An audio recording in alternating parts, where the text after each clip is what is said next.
Happy Thursday, everyone, and welcome back to another video on the channel. Now, today we're going to actually be doing a little bit of technical analysis, looking at Solana's price and talking about the reason why I believe it could be setting itself up for a beautiful move to the upside. But before we get into that, of course, we will do a general update of the market, talk about what's going on, so let's get started. So, looking at the top 10 cryptos, of course, we are seeing some rather strong movements in the top 10. Of course, we see ADA Cardano, AVAX, Solana, and more up 6 to 10%, which is a general good sign. Of course, things have been rather slow and boring the last 2 weeks, roughly, and so seeing a little bit of green on the 7-day is rather nice. Now, looking at the crypto bubbles, of course, to get a feel for what's happening today in crypto, we are seeing some pretty dang on strong moves. We got STX and Caspa and Ordi and BTT up 30%. We got Beam up 10%, DYM up 18%, Sats up 8%, and our good friend Solana up 8% as well. Now, many people probably weren't expecting Solana to be in the position that it's in because, of course, I'm sure you guys saw the flood of hate that came when the Solana outage happened. My network, or not my network, but my comments were just flooded. I mean, absolutely flooded with people talking shit and talking about Solana sucks and all this stuff, and its price was going to $50 and $40 and you know, what can you do? What can you say? There's people who can watch something like Solana go from $16, go up a 7x to a $100, right?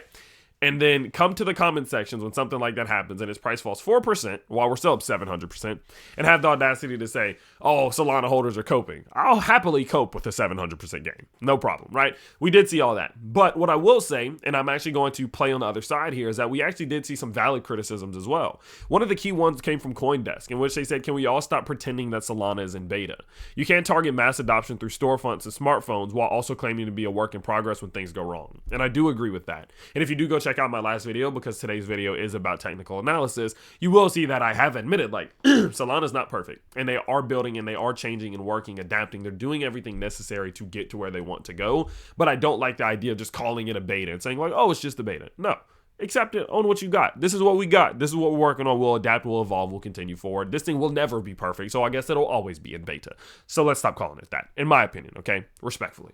Now, with that in mind, obviously, I didn't really do too much with my own Solana bag. If I do go down to my Patreon below, give me 1 second. What you can't see here is I said people, I feel like people may try to blow this Solana outage out of proportion. Gonna add more to my Sol bag. Now that was right around $93 roughly, and on that purchase I am up roughly about 8 or 9%. So definitely happy with that, but overall an interesting week for Solana, but happy to of course see its price doing well today. Now let's talk a little bit about exactly what is happening over on Solana and exactly what I'm looking at in terms of its price, because as I mentioned before, it does seem as if it's prepping for a pretty solid move here, okay? So looking at Solana's price again, we can clearly see that there's a key level of resistance that we're trying to break out from below at this point. You can see the multiple interactions that we've had, of course, here, the multiple interactions that we've had here, and then of course here and here. 4 interaction points on this key level of resistance does go ahead and confirm this as a very, very strong point of resistance, okay? Whenever you touch a level of resistance 4 times, especially to the downside, whenever, right, you've broken to the downside on a more of a macro trend and you come up to a key level 4 times, that's a strong ass level, right? And oftentimes, whenever you do break a level of that nature, what's going to happen is you're going to see the price, if capable of breaking above that level, really catch some momentum to the upside. Now, oftentimes, and what we are seeing right now, that will come through in the form of some sort of inverse head and shoulders, or maybe some type of cup and handle pattern, whatever you want to call it, I don't really care. But what you can see is that we are getting that inverse head and shoulders formation here on the Solana chart. What you can see here is that we did put, of course, in this left shoulder here, the head towards the bottom side around, of course, $75, seemingly putting in the right shoulder yesterday around $90, with the now breakout zone being around $105.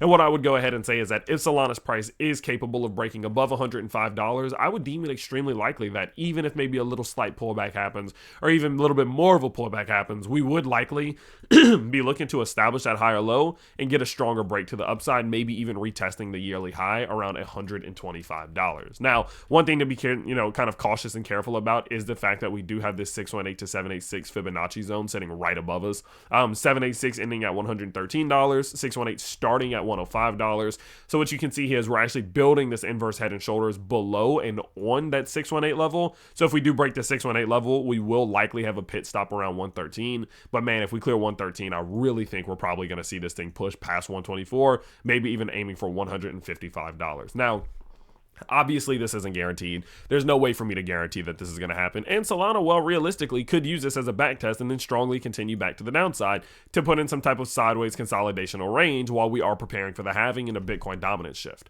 That is still possible. So I'm not saying this is a definite, it's not a guarantee. I'm just saying you need to be prepared for it, because that is on the, that card is on the table right now. And if we do see Solana first break 105, second break 113, I think that a long trade expecting a push to 155 is definitely very possible. And it seems like we are in the right market space to be able to make that happen. So I will, of course, continue to update you as that does play out. Once we do get closer to that, I will personally be using Margex to make that trade. I, of course, have been using Margex most of the time whenever I am doing my trading. Of course, with Margex, what I do like is the fact that you don't have to KYC, meaning you don't have to give them any of your personal information, and you don't need to use a VPN from anywhere in the world. You can just log in, sign up, and start trading. You can also get a couple $100s in a deposit bonus with the link down in the description below. Now, speaking of bonuses, I did also want to remind you that deal that we did with DeepCoin, in which you can get $20 completely for free to start trading if you deposit $100 on their platform, is still live. So you can get $20 free to go ahead and trade if you want to use that link and my affiliate link down in the description below. But overall, as I mentioned before, Solana's looking good. The market's looking good. I'm pretty happy with the recovery we saw from that 5-hour outage.